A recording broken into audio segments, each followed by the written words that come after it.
The corridor outside the statue room felt quieter than it should have. Rakuto stepped out slowly, the name still lingering in his mind. Kato Yashida. He didn't know why it stuck. It just did. First I die, now I'm reading statues, he muttered under his breath. Great. Most people don't stop long enough to read them. Rakuto's head snapped slightly to the side. Someone was there. A man stood a few steps down the corridor, posture relaxed, hands tucked behind his back like he'd been waiting, or just happened to be there at the right time. His presence wasn't imposing like the others Rakuto had met. It was curious, observant. Rakuto narrowed his eyes. You've been standing there long? Long enough, the man replied calmly. Rakuto glanced back toward the statue. You know who that is? The man smiled faintly. Of course, a beat. Then Dr. Phelan Fricks, he introduced himself. Essence anthropologist, though some prefer the term essence theorist. He stepped forward slightly, gaze drifting past Rakuto toward the statue behind him. That, he said, nodding back, is Kato Iyashita. Rakuto crossed his arms. Yeah, got the name part. Fricks didn't react to the tone. He was the first recorded vessel of what we now classify as Umbra Essence. He let that sit, then added, more commonly known as the Kato Curse. Rakuto's expression shifted slightly. Curse?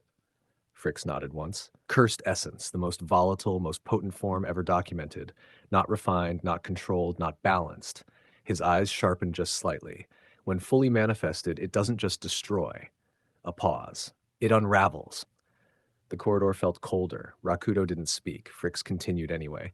For years, the Empire and others have searched for ways to either contain it or eliminate it entirely. He glanced at Rakuto now, because unlike other essences, Umbra Essence doesn't stay buried.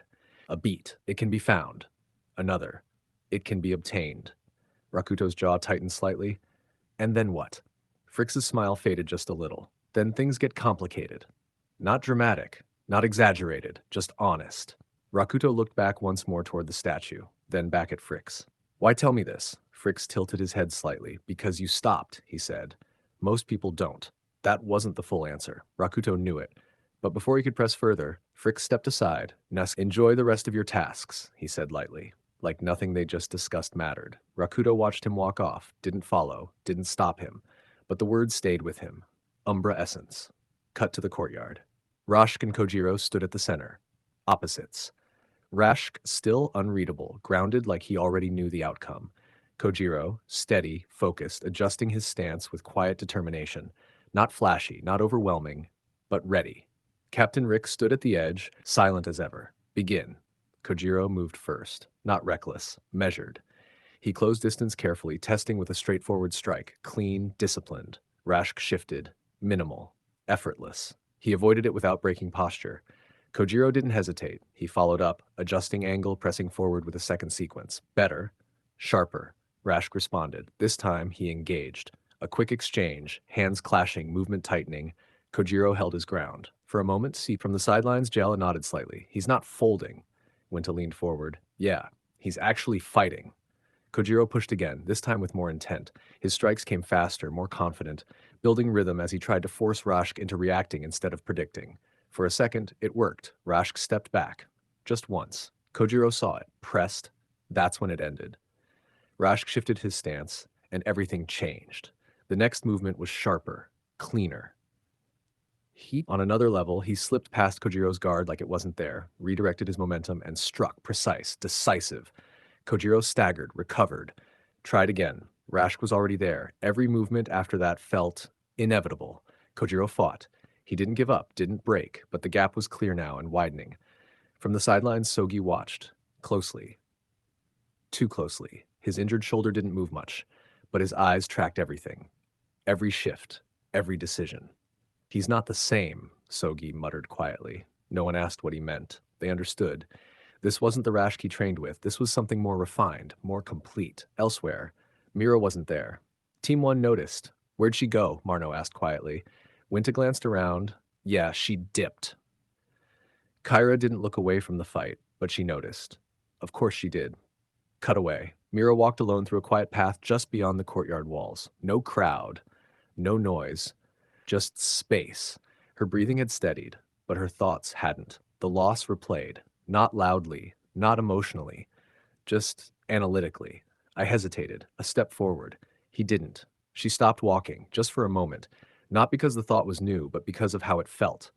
There was weight behind it, not just about the fight, not just about Kyra, something deeper, something she hadn't fully named yet. Another step. Her hands flexed slightly. That's the difference. She exhaled once, then kept walking. Back to the courtyard.